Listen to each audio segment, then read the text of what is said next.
মাঝে মাঝে তর্ক করার চেয়ে চুপ থাকা অনেক ভালো। প্রতিশোধ নেওয়ার চেয়ে রাস্তা বদল করা আরো ভালো। আর স্বার্থপর মানুষের পাশে চলার চেয়ে একলা চলা অনেক বেশি ভালো। আসসালামু আলাইকুম গাইস, কেমন আছেন আপনারা সবাই? আলহামদুলিল্লাহ, আমি অনেক ভালো আছি। আজকে আমি আপনাদের সাথে শেয়ার করব আমি আমার এই সুন্দর সুন্দর আরাম হিজাবগুলা কোথা থেকে কিনি, আর বোনের জন্মদিনে কোথায় নিয়ে গেলাম বোনকে সাজতে।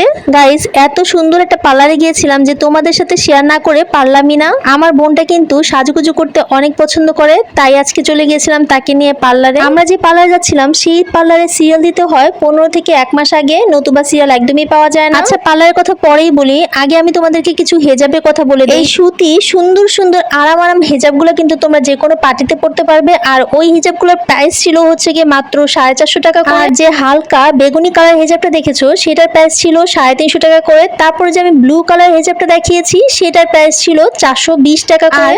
এই যে সাদা হিজাবটা দেখতেছো এইটার প্রাইসও কিন্তু 350 টাকা করে ছিল। যারা আছি সবসময় হেজাব পরি তারা কিন্তু সবসময় আরাম হেজাব পরা পছন্দ করে। আর এই কালো কালারের হেজাবটার প্রাইস ছিল 400 টাকা করে। গাইস, তোমরা দেখলেই বুঝবা বা হাত দিলে বুঝবা এত আরাম আর এত নরম কাপড়, মানে তুমি মাথায় দিলে অবশ্যই আরাম। আর এগুলো যে দেখতেছো এগুলো কিন্তু কোমরের বেল্ট, এগুলো কিন্তু 700 টাকা। অনেকে আছে লং ফ্রকের সাথে বা বোরখা বা শাড়ির উপরে এই বেল্ট গুলো পরলে কিন্তু অনেক সুন্দর লাগে। এবার আসো ব্যান্ডের কথা বলি। এই ব্যান্ড গুলা কিন্তু আমরা হেজাবের উপরে পরে থাকি, আর হেজাবের উপরে পরলে এই ব্যান্ড গুলো খুবই সুন্দর লাগে। এই পয়সাওয়ালা ব্যান্ডটা কিন্তু আমার কাছে অনেক ভালো লেগেছে। আর এগুলোর প্রাইস ছিল মাত্র 350 টাকা করে। এখানে যে আংটি গুলো দেখতেছো এগুলো কিন্তু ভুলেও আংটি ভাবো না, এই গুলা একমাত্র হেজাবের কাপড় ঢুকিয়ে সুন্দর করে গুছিয়ে পরার জন্য দেওয়া হয়েছে। যাই বলতেছিলাম, আজকে আমি আমার বোনকে নিয়ে চলে গিয়েছিলাম এলিগেন্ট বিউটিফুল একটা সুন্দর একটা পার্লারে।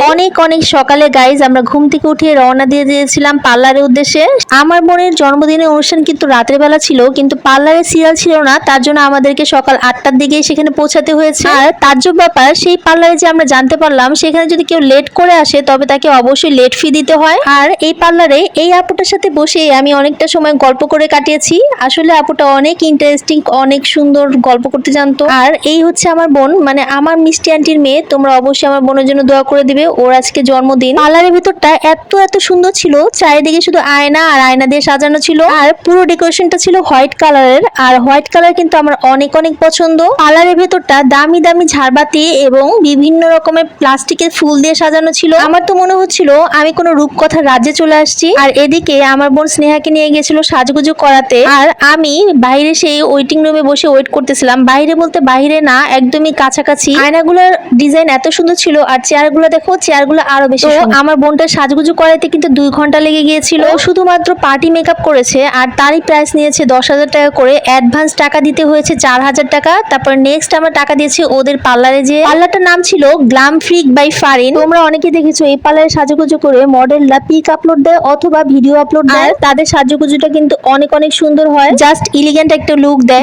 যারা আমার ভিডিওটা দেখতেছো অবশ্যই একটা লাইক, কমেন্ট এন্ড শেয়ার করে দিবা। ইউটিউব থেকে দেখতেছো তারা অবশ্যই এটা সাবস্ক্রাইব করে দিবা। বার্থডে ভিডিও কিন্তু নেক্সট ব্লগে আপলোড দিব। আর থ্যাঙ্কস ফর ওয়াচিং, টাটা।